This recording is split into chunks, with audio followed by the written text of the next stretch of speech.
Welcome to Diagnose It. Today we have this interesting case, and this is a 79-year-old bedridden female who presented with this purple discoloration of the urine bag, as you can see here. And why the patient is bedridden? It's because of this bilateral femur neck fracture and this osteoporosis. And this bilateral femur neck fracture must have occurred due to this osteoporosis, and this occurred 1 year back. And for 1 year, the patient is bedridden. Now, this is quite easy to diagnose it. This is the purple discoloration of urine bag, and by this purple discoloration, the name of the syndrome is given. Like this is purple urine bag syndrome. Now we'll follow our normal discussion. Firstly, we'll know what is this PUBS. Now, why it occurs. Like what are the risk factors, and this is quite interesting. How the patient presents, how to diagnose this case, and then how to treat this case. So in our what is this purple urinary bag syndrome? It is basically this purplish discoloration of the urine bag, and what is quite interesting is this occurs in constipated females.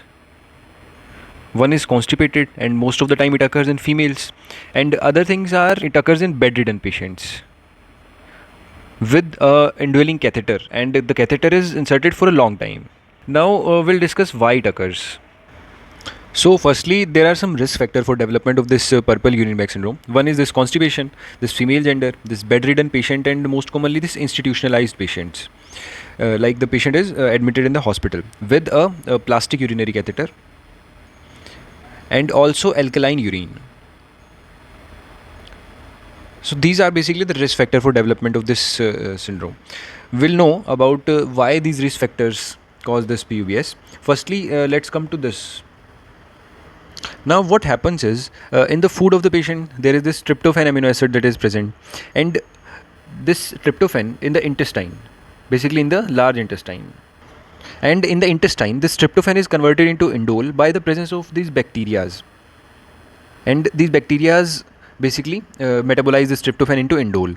And there is this risk factor of constipation that comes into play here, because in constipated patients, basically this conversion is more because these bacteria get more time to act upon the tryptophan in the food.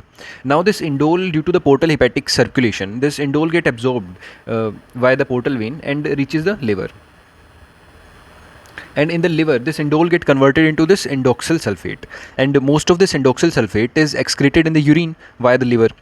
From the liver it is absorbed in the circulation, and from the circulation it is excreted in the urine. And in the urine there are some risk factors like this presence of alkaline urine, and in the presence of UTI. In the UTI, basically the UTI due to some organisms like this Providentia, E. coli, Proteus, Morganella, and Pseudomonas.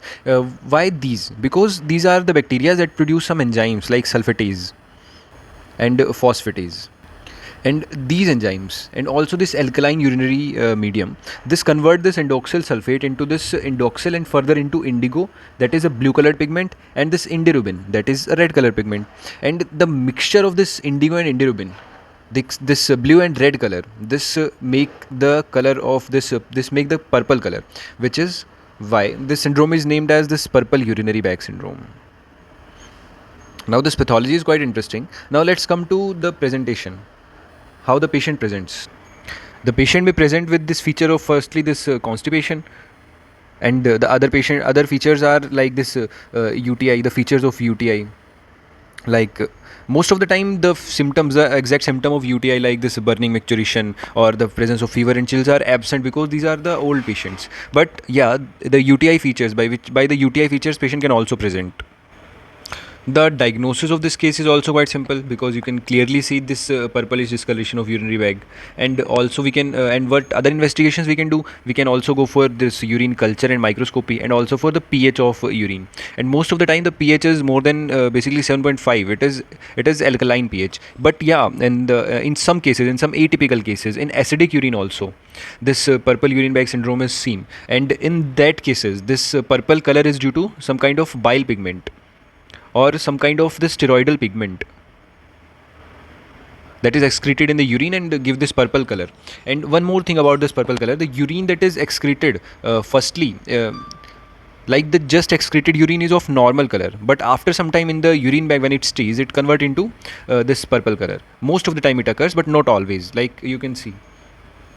Now let's come to our treatment part. And the treatment of this disease is quite simple, because we just need to correct this UTI and this constipation.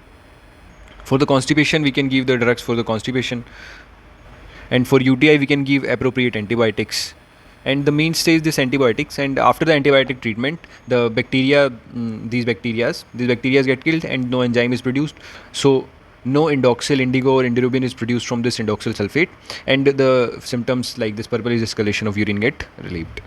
This is quite distressing condition, and most of the people don't even know about this. But yeah, the treatment is quite simple. So this is all about this purple urine bag syndrome. If you have any question regarding this, you can DM me on my Instagram handle at diagnoseIt, or you can post it in the comment section below. I'll try to answer that. So don't forget to like and share this video and subscribe to my channel. Thank you.